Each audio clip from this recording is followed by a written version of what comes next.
Saudações, estamos com Fernando Gueling. Em 2014, editou a sua primeira obra com o nome Pobreza, o epicentro da exploração das crianças em Angola. Envolvidos 10 anos, acha que o seu livro conseguiu atingir o objetivo a que se propôs, sendo que esse objetivo seria o aumento das crianças a frequentarem a escola? Obrigado, Carla Alves, pela entrevista. Louvo o seu trabalho.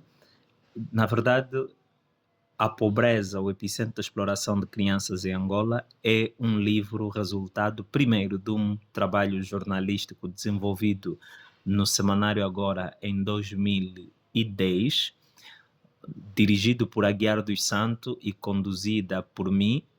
Essa peça deu título, destaque no jornal. Na altura, mais de 70 mil crianças eram exploradas pelo trabalho ilegal. Daí, depois dessa matéria tornar-se eco a nível nacional, porque foi destaque de capa, decidi aprofundar a pesquisa e 3 anos depois concluí o livro e fui editar no Brasil. Para responder à sua pergunta, é que o principal motivo que nos fez escrever essa obra é mapear todos os males que estavam a afetar as crianças, concretamente o trabalho infantil, a exploração, o abuso sexual e também a questão das crianças estarem fora do sistema de ensino, que é esse ponto que a Carla acaba por tornar aqui evidente. O que podemos dizer é que, ao longo destes 10 anos, nós fomos submetidos à análise de várias instituições nacionais e internacionais que usaram o nosso livro para produzir relatórios para entregar ao governo. Penso que o nosso trabalho enquanto escritores, enquanto pesquisadores, está bem feito, porque temos estado a receber várias solicitações de estudantes universitários que usam o nosso livro para monografias.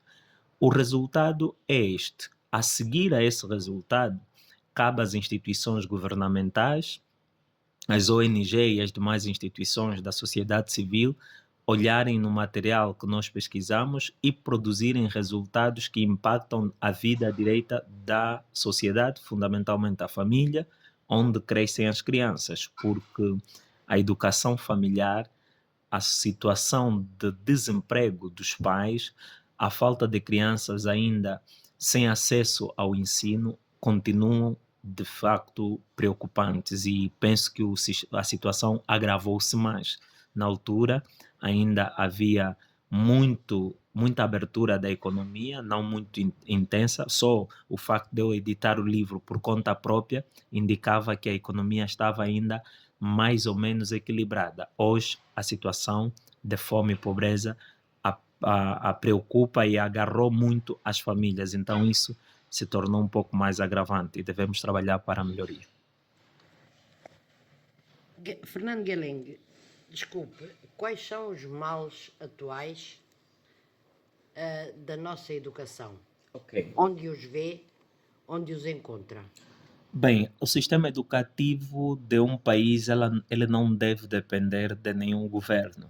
Educação é propriedade do Estado, é de cada angolano sentir-se na obrigação de produzir conhecimento a partir da família e a partir daí olhar para os mapas de governação, onde está o alinhamento daquilo que o governo pretende com seu povo e fazer um casamento. O principal problema do nosso sistema educativo, eu costumo dizer, está na questão do envolvimento da política na educação, da política partidária, no caso. Devíamos trabalhar para que a bandeira da Angola fosse a bandeira da educação e nunca a bandeira de qualquer organização política.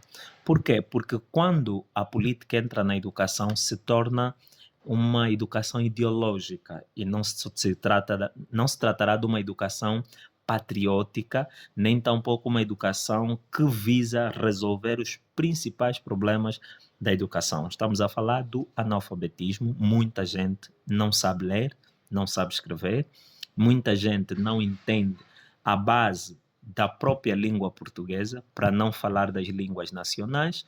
Muita gente em Angola ainda quer falar com pronúncias à moda portuguesa ou à moda brasileira, não entende que existe o português angolano.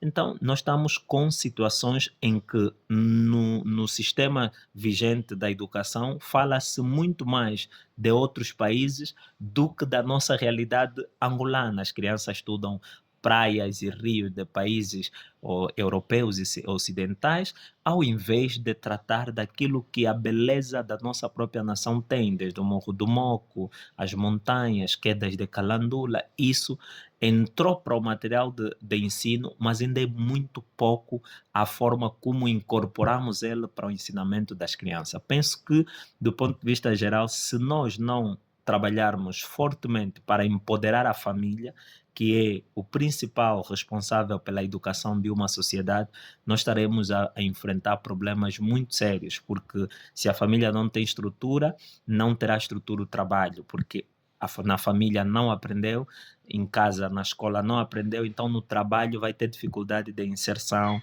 de relacionamento, de socialização, e quando no trabalho a socialização e esses problemas acontecerem, estamos a dizer que a sociedade é completamente pobre e miserável, porque a miséria está no comportamento, no ser humano, e nunca na riqueza. Dinheiro, riqueza se produz quando há conhecimento construído na cabeça do ser humano. Muito bem. Como acha ser possível transmitir a toda uma nação a necessidade urgente de um ensino real, com um bom professorado e que possa atingir todo o país? Ok. A base, tal como fiz referência, continua a ser a família. Eu tenho lido vários escritores angolanos, tenho acompanhado muito o desempenho de muitas nações africanas, e não só, a nível do mundo. Todas elas foram unânimes, a educação como pilar fundamental da construção da nação.